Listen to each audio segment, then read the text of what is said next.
આ બધું વ્યવસ્થિત હોવું જોઈએ.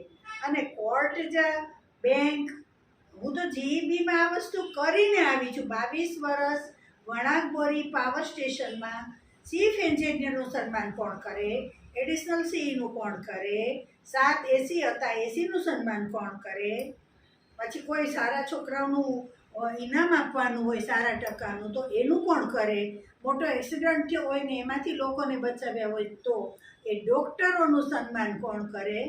અને મારું કેવું એમ છે, હું એ જ કહું છું તમને કે આ બધી વસ્તુ તો 15મી ઓગસ્ટ હોય તો 12મી સાંજ સુધીમાં મીટિંગ બોલાવી નક્કી કરીને 13મીએ દરેક જણ પાસે 15મી નથી પણ કોઈ પણ પ્રોગ્રામ હોય અને કોઈ પણ આપણે જનરલ જનતા માટે આ વિડીયો કરીએ છીએ તો કોઈ પણ પ્રોગ્રામ હોય એની પહેલાં જે ચૂંટાયેલી બોડી કે જે ટ્રસ્ટી મંડળ કે હોય એને અંદરો અંદર એના જાણે કે 25 જણા એના ચૂંટાયેલા મેમ્બરો છે તો આ ચૂંટાયેલા મેમ્બરોને અંદર એને ખ્યાલ પડવો જોઈએ ને કે ભાઈ તમારે ફલાણા જાતનું એ તમારે એ વાત ઉપર તમે વાત કરવું જોઈએ.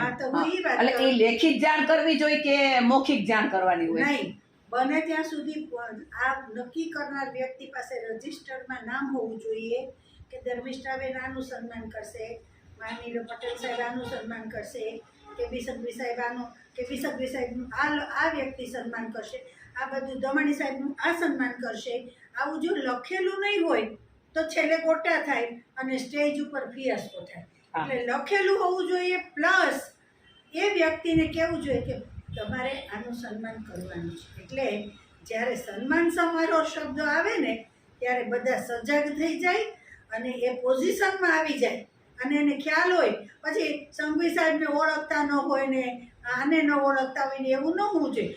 આ નક્કી કરનાર કમિટીએ કહેવું જોઈએ કે જો તમારે પોતે ભેગું જાય અને કહેવાનું કે નહીં, એમ ન કહેવાનું હોય. તો મારું કેવું એમ છે કે જ્યારે કમિટીની મીટિંગ થતી હોય ત્યારે એને જાણ કરી દેવાની હોય કે વર્ષાબેન કે તમે હાજર રહેજો, તમારે આ દિવસે તમારું સન્માન કરવાનું, આપણે ડિસ્ટ્રિક્ટ જજ સાહેબનું સન્માન કરવાનું છે, તમારે જૂનાગઢના ટ્રસ્ટી મંડળ બુચ સાહેબનું સન્માન કરવાનું છે, તમે હાજર રહેજો અને તમારે તમારા હાથે એનું સન્માન કરવાનું છે.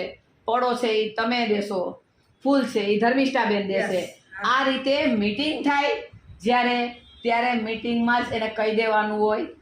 પછી નક્કી થઈ જવું જોઈએ. ઘણી વખત આપણે એવું બને છે કે કોકનું નામ લઈએ આપણે તો એમાં હાજર જ ન હોય અને ઘણી વખત એવું બને છે કે બોડીમાં ચૂંટાયેલા ન હોય અને એને કહી દેવામાં આવ્યું હોય કે તમે હાજર રહેજો, કોઈ દી હાજર ન રહેતા હોય